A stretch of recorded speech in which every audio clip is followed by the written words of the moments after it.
Hello बच्चों, कल हमने मोल के बारे में पढ़ा था। ध्यान है आपको? मोल की परिभाषाएं मैंने आपको बताई। मोल मैंने समझाया किसे कहते हैं।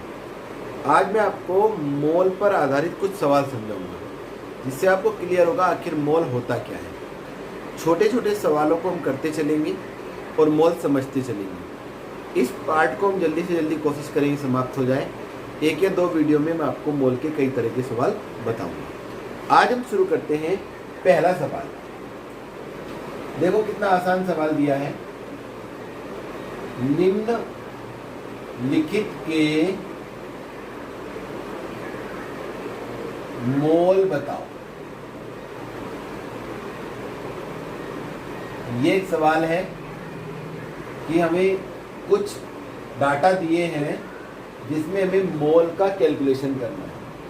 पहले हमें वो देता है 12 ग्राम कार्बन। दूसरा हमें वो देता है 52 ग्राम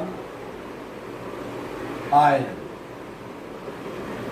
तीसरा हमें देता है वो 4 ग्राम हाइड्रोजन। चौथा सवाल उसने दिया 36 ग्राम जल। पांचवा उसने हमें दिया 46 ग्राम सोडियम आयन। छठा हमें दिया उसने 12.044 सोडियम परमाणु।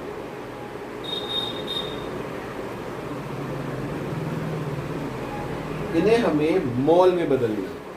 क्या में बदलना है? मोल में। सबसे पहले हमने ये लेना है 12 ग्राम कार्बन। तो उत्तर शुरू करते हैं हल।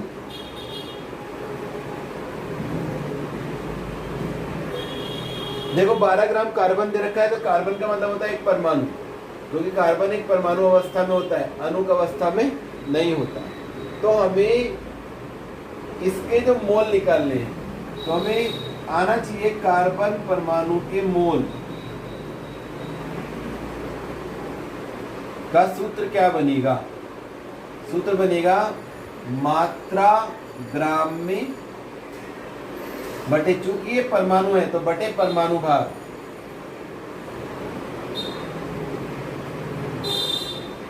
और कार्बन का परमाणु भार होता है 12। कितना होता है? 12। और मात्रा कितनी दे रखी है? 12 ग्राम। 12 ग्राम बटे 12 बराबर 1 मोल। तो 12 ग्राम कार्बन का मतलब हो गया 1 मोल कार्बन। समझ में आ गया? ये हमारा परमाणु के लिए सूत्र है। दूसरा सवाल 52 ग्राम आयरन। ये भी एक परमाणु अवस्था में है, तो यही सूत्र लग जाएगा। तो मोल बराबर मात्रा बटे परमाणु भार। मात्रा कितनी है? 52 ग्राम। और आयरन का परमाणु भार होता है 56। कितना होता है? 56। 26 दूनी 52, 28 दूनी 56। 26, 28, 13, 14। तो 13 बटे 14 बराबर पॉइंट, और 14 निम्मा होता है 126। होता है 126। 4 बचे 40, 14 दूनी 28, 0.92 मोल। क्लियर हो गया आपको? जब हमें परमाणु देगा तो हम उसकी मात्रा को परमाणु भार से भाग करेंगे। ध्यान रखना है बस। मात्रा अगर हमें परमाणु दिया है तो मात्रा को परमाणु भार से भाग करेंगे। अगर हमें अणु दिया है तो मात्रा को अणुभार से भाग करेंगे। और अगर हमें आयन दिया है तो मात्रा को आयनिक भार से हम भाग करेंगे। तीसरा,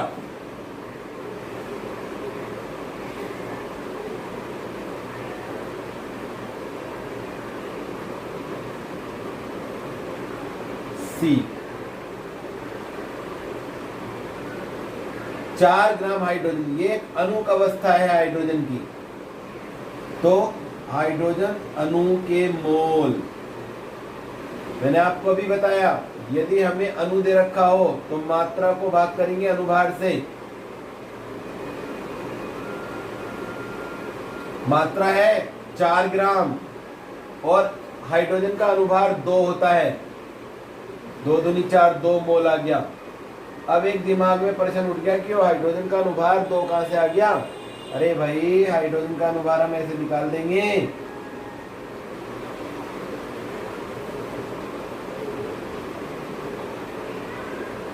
बराबर 2 हाइड्रोजन है तो इनके परमाणु भार का योग, परमाणु भार का योग।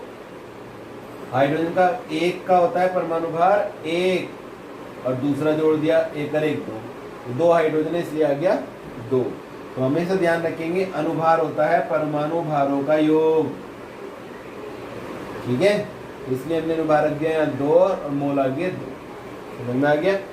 आगे बढ़ते,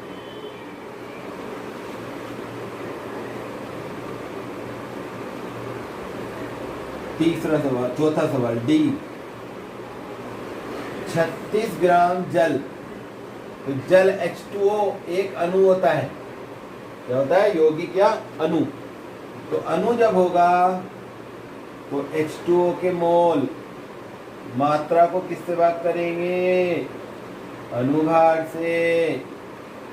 और मात्रा कितनी है? 36 ग्राम। और अनुभार H का 2 होता है, 1 होता है, 2H है तो 2, O का 16 होता है, 2 जमा 16 बराबर 18, 36/18 दूनी 36, 2 मोल आ। क्लियर? चलिए नेक्स्ट सवाल, ये भाई ई,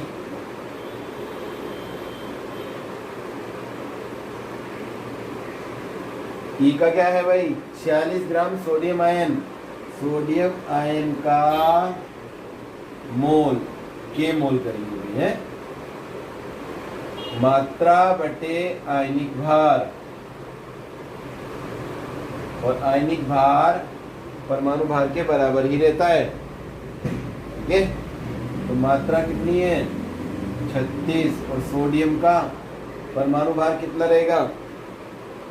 वास्तव में जो परमाणु भार होता है वो होता है न्यूट्रॉन और प्रोटॉन का योग, और चूंकि आयन बनने में इलेक्ट्रॉन बाहर जाते हैं तो परमाणु भार हम बराबर ही रखते हैं, ठीक है। तो कितना हो गया आयनिक भार? सोडियम आयन का 23, 23 दूनी 46, सॉरी ये 36/23 हुआ है। तो 36 को भाग करेंगे, देखो 36/23, तो 23 से भाग 36 को भाग करो, 23 एकम 23, 3 1 13 20, 20 छक्का 120 और 3 छक्का 18, 5 बार चलेगा, 5 तिया 15 और 5 दूनी 10 और 11, फिर 15 बचे 105, तो ये बनेगा 6 बार 6 दूनी, तो ये होगा 1.56 मोल, ठीक है जी। ये आयनिक भार की होगी। अब देखेंगे हम F, आखिरी हमारा ये है। कल मैं आपको इसके और सवाल समझाऊंगा, थोड़ी थोड़ी आप समझे तो आपको समझ में आ जाएंगे। कुछ न्यूमेरिकल मैं आपको इसके बताऊंगा, वे आपको घर बैठ के करने हैं। तो ये हो गया हमारा, इसको मोल में बदलेंगे हल F। चूंकि यहाँ परमाणुओं की संख्या दे रखी है तो इसके लिए हम सूत्र प्रयोग करेंगे, मोल बराबर कणों की संख्या। अब ये कण अणु भी हो सकते हैं, आयन भी हो सकते हैं, और परमाणु, यहाँ परमाणु है, बटे अवागाद्रो संख्या 6.022 × 10⁻23, यह 12.044 × 10⁻23 बटे 10 की घात 23, 10 की घात 11 इसे बात करेंगे 2 बार, तो 2 मोल आए। तो इस प्रकार से हम मोलों की संख्या निकालते हैं। यदि हमें परमाणु दिया गया है तो परमाणु भार से, मात्रा को परमाणु भार से भाग करेंगे, अणु दिया गया तो अनुभार से भाग करेंगे, आयन दिया तो आयनिक भार से, और कणों की संख्या दी है तो अवोगाद्रो संख्या से करेंगे। एक और हम जी और ले लेते हैं साथ साथ आपको। अगर हमें ये एनटीपी पर आयतन दिया गया है, एनटीपी पर 11.2 लीटर N2, तो हम इसे कैसे मोल निकालेंगे? ये हमारा DEF के बाद G, तो हल हो जाएगा हमारा मोल बराबर NTP पर आयतन जितना भी है लीटर में बटे 22.4। तो ये 11.2 दे रखा है और 22.4 सूत्र में है, तो 1/2 0.5 मोल। तो ऐसे निकालेंगे हम क्या, इससे हम निकाल देंगे अपना मोलों की संख्या। समझ में आ गया? अब कुछ सवाल जो मैं आपको दूंगा वो कर लेंगे आप, आपके डिस्क्रिप्शन में लिखे रहेंगे, वहाँ से देख लें और इनको करने की कोशिश करें। आज के लिए इतना ही। Thank you.